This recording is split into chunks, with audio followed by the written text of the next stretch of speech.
السلام علیکم اسپرنٹس، امید ہے آپ خیریت سے ہوں گے۔ نوا کی پوڈ کاسٹ سیریز میں احمد رانا آپ کو خوش آمدید کہتا ہوں، کیونکہ ہماری اس سیریز کا مقصد جو ہمارے سلیبس سینٹرک ایشوز ہیں ان پر بات کرنا ہے، اخباروں میں پبلش ہونے والی وہ نیوز، وہ ڈیولپمنٹس آپ کے سامنے رکھنا ہے جو کرنٹ افیئرز، IR، آپ کے ایسے پاکستان افیئرز، انٹرویو اور ہر جگہ آپ کو ہیلپ کر سکتی ہیں، اور اسپیشلی صرف وہ ڈسکورس کو ڈسکس کرنا ہے جو پیپر سینٹرک ہے۔ کچھ آپ کے valuable feedbacks, comments in box میں کچھ بچوں نے ہمیں یہ بھی سجیسٹ کیا کہ جو موجودہ پولیٹیکل صورتحال ہے اس پر بات کی جائے، لیکن یہ بات کیٹاگوریکلی میں تمام ایسپائرنٹس کو بتانا چاہتا ہوں کہ آپ کے کمپٹیشن ایگزامز میں آپ کی لائکنس ڈس لائکنس جو پولیٹیکل پارٹیز سے ریلیونٹ ہے اس طرح کا کوئی کویسچن نہیں آتا ہے، اور نہ ہی آپ نے کوئی بھی پاکستان کے اندر پولیٹیکل ڈیولپمنٹ کو اس طرح سے اپنے پیپر سینٹرک ہو کر فوکس کرنا ہے۔ اس میں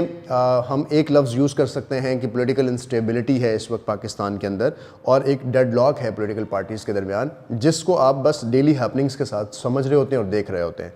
اس وقت جو ہمارے پیپر میں ہمارے لاسٹ جو ایپیسوڈ ہے اس کے بعد سے لے کر اب تک جو بھی ڈیولپمنٹ ہوئی ہیں،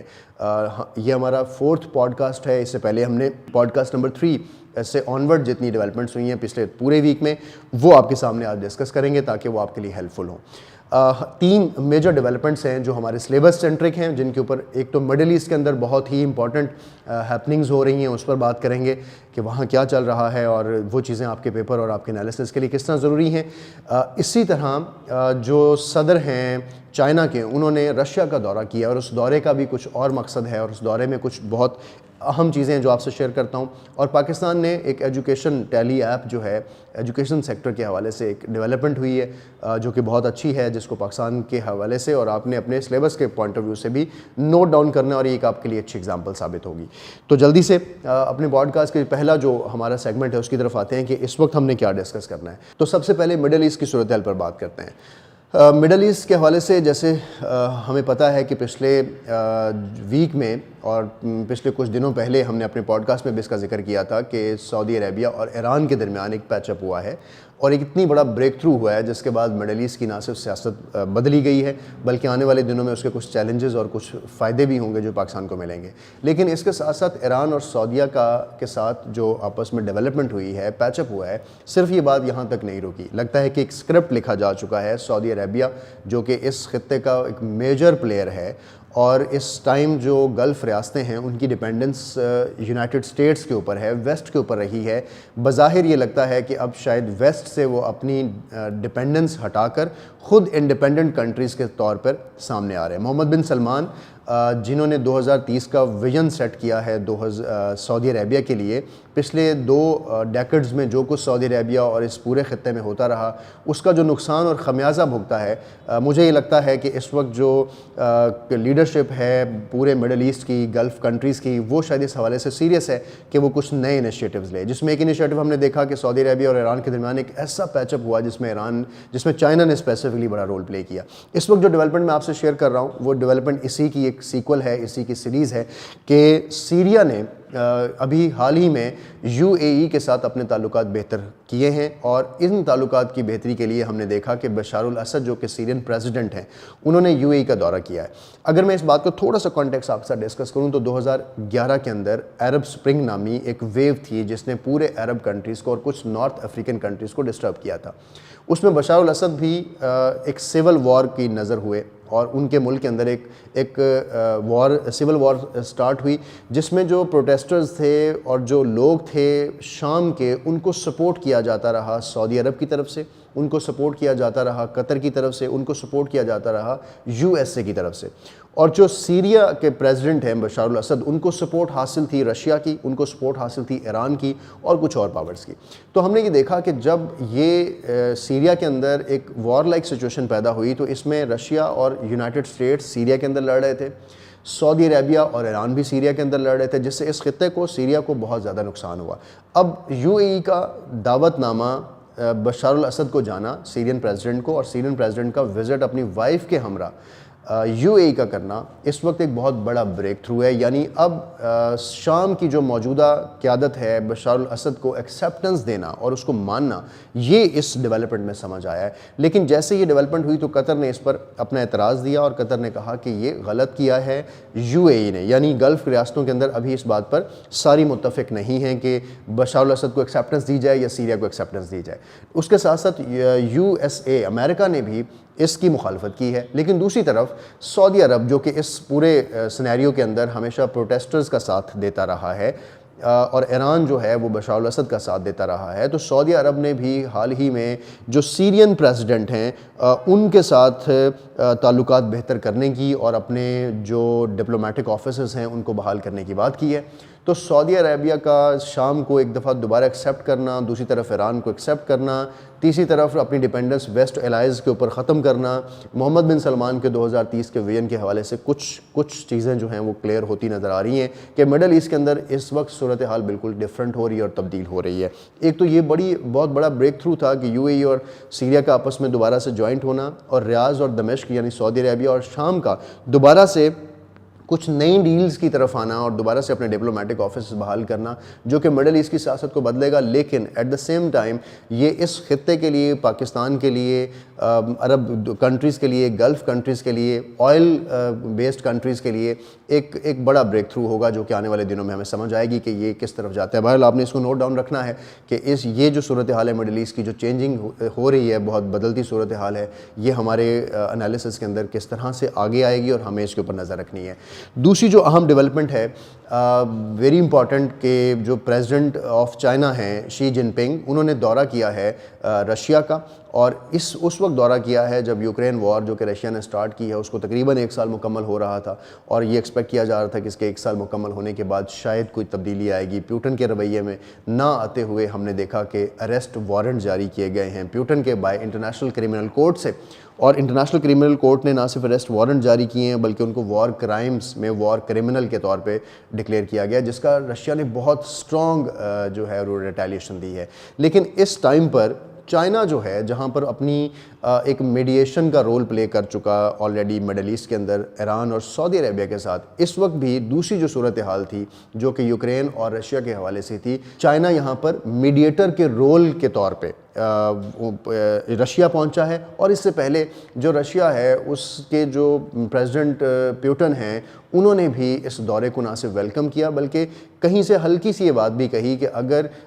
چائنا یہ رول پلے کرتا ہے یوکرین اور رشیا کے درمیان جنگ ختم کرنے کو, تو رشیا اس کو سوچ سکتا ہے. جو بڑا پوائنٹ اس دورے کا ہے وہ یہ کہ چائنیز پریزیڈنٹ جو ہیں وہ 12 پوائنٹ پوزیشن پیپر لے کر گئے ہیں, پروپوزل لے کے گئے ہیں فار دی پیوٹن, اور اس پروپوزل کے اندر اس وار کے اندر یوکرین کی سائڈ سے بھی اور رشیا کی سائڈ سے بھی کچھ نیگوشیشنز ہیں, کچھ 12 پوائنٹس ہیں جو ان کے سامنے رکھنے ہیں تاکہ جس سے یہ وار ختم ہو سکے. آپ کو ان 12 پوائنٹس کے اندر جو تبدیلی ہے یا ان 12 پوائنٹس کے بعد جو تبدیلی متوقع ہے یا اس کی جو فائنڈ آؤٹس ہیں وہ آپ سے جلدی شیئر کرتا ہوں. جیسے اس وقت یہ خطرہ پیدا ہو گیا تھا کہ رشیا اور یوکرین کی وار جو ہے, کیونکہ اس وار کے اندر نیٹو, یورپ اور امریکہ بھی انوالو ہیں, اور رشیا کو یہ خدشہ ہے کہ اس کی اکانومی کولیپس ہو رہی ہے اور اس کے اوپر یہ خدشہ ہے کہ جیسے اس کے اریسٹ وارنٹ نکال دیے تو یہ وار جو ہے کہیں نیوکلیئر وار کے اندر نہ بدل جائے اور دنیا جو ہے ایک بڑے سہانے کو برداشت نہ کرے. دوسری طرف رشیا کی اکانومی بھی کولیپس ہو رہی ہے, تیسری طرف چائنا جو ہے وہ اکنامک پلیئر ہے اور اس کی منڈیوں تک ایکسیس بھی خراب ہو رہا ہے اور اس کی ٹریڈ کے اندر بھی یہ چیزیں رکاوٹ ہے. انٹرنیشنل انفلیشن اس ٹائم اس ہی وجہ سے بنی ہوئی ہے. تو اس وقت اگر ہم اس پرپوزل کے کچھ پوائنٹس ڈسکس کریں کہ چائنا کون سے پرپوزل لے گیا ہے. چائنا سب سے پہلے اس بات کو لے کر گیا ہے کہ ایک دوسرے کی جو سوورینٹی ہے اس کا ریسپیکٹ کیا جائے.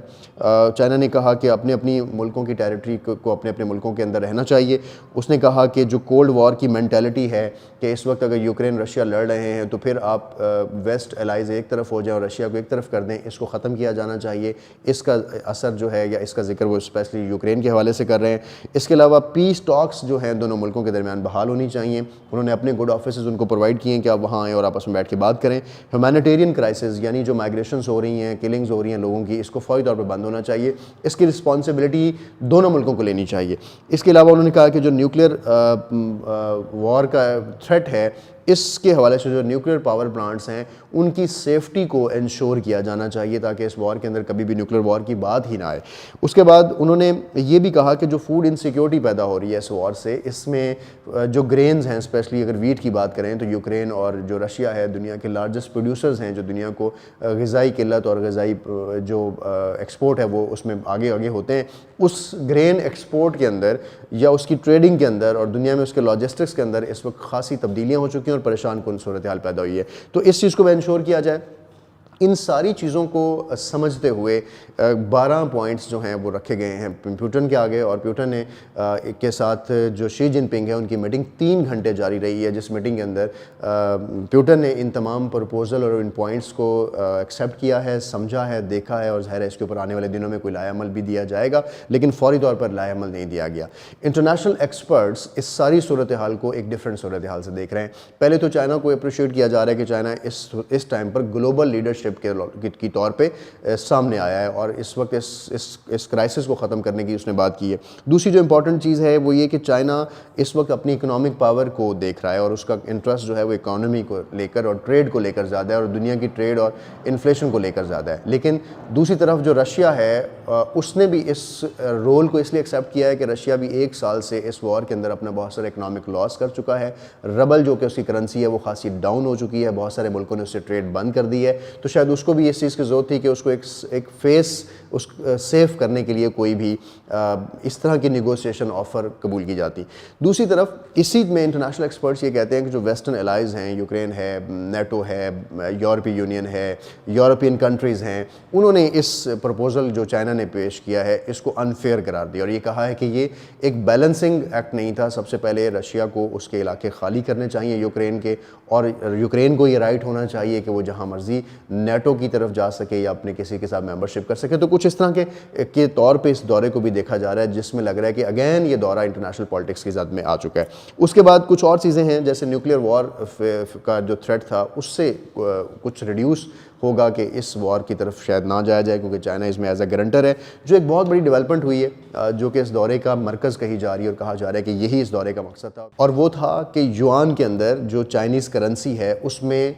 رشین جو کمپنیز ہیں اور رشیا جو ہے اس میں ٹریڈ کرے گا. اسپیشلی لیٹن امریکہ کے ساتھ جو رشیا کی ٹریڈ ہے، چائنا کے ساتھ، ایشیا کے بہت سے ممالک کے ساتھ یوان جو ہے وہ as a currency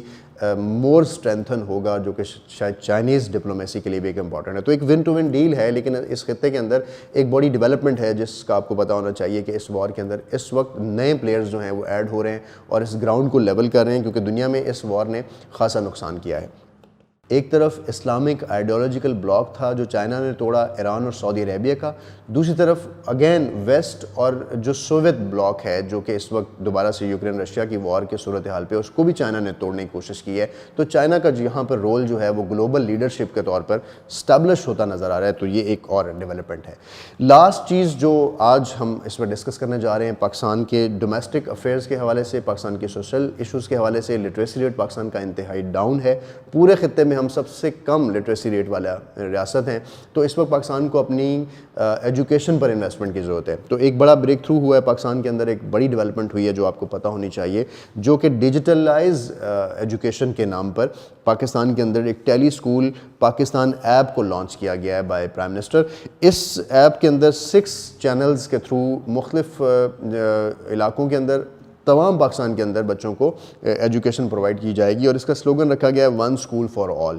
us one school for all کا جو کانسیپٹ ہے یہ اس وقت بڑی امپورٹنٹ ضرورت ہے پاکستان کی. دنیا ڈیجیٹلائز ہو رہی ہے، ہر چیز ایپ پہ جا چکی ہے. تو ہمیں اس وقت یہ ضرورت تھی کہ ایسے سٹیپس لیے جائیں جو کہ ریولیوشنائزڈ کریں ہماری گورننس کو. اسپیسیفکلی ایجوکیشن کے اندر بھی جو ڈسٹنٹ لرننگ کا ایشو ہے، آن لائن لرننگ کا جو پلیٹ فارمز ہیں، اس کو زیادہ سے زیادہ یوٹیلائز کیا جائے اور انرولمنٹس کو بڑھایا جائے ان علاقوں میں بھی جہاں تک بچے سکولز پہ نہیں پہنچ سکتے. تو فری آن لائن ایجوکیشن کے نام پر یہ ایک ایسا سٹیپ ہے جو پاکستان کی منسٹری آف ایجوکیشن نے لیا ہے. اس سے پہلے آپ کو یاد ہوگا کہ کووڈ کے اندر بھی 2020 کے اندر فیڈرل منسٹر جو شفقت محمود تھے اس وقت کے، انہوں نے ایک ٹیلی اسکول اسٹارٹ کیا تھا جو کہ پاکستان ٹیلی ویژن کے پلیٹ فارم سے کیا تھا، جس کا مقصد بھی یہ تھا کہ لوگ گھروں میں بیٹھ کر ٹیلی ویژن سے بھی ایجوکیشن لے سکیں. تو فارمل ایجوکیشن کا جو ہمارا ایک سیگمنٹ ہے پاکستان کے اندر، اس کے اندر ایک یہ بڑا اچھی ڈیولپمنٹ تھی. تو this should also be in your examples when you discuss about the education اور ریلیٹڈ پروجیکٹس. ہماری کوشش تھی کہ اب تک جتنی ایسی ڈیولپمنٹس ہیں جس کا تعلق آپ کے پیپر کے ساتھ ہو وہ آپ کے ساتھ رکھی جائیں. آنے والے دنوں میں مزید چیزوں کے لیے آپ نے اپڈیٹ رہنا اور رہنا ہمارے ساتھ. دیکھتے رہیں نووا پوڈ کاسٹ سیریز.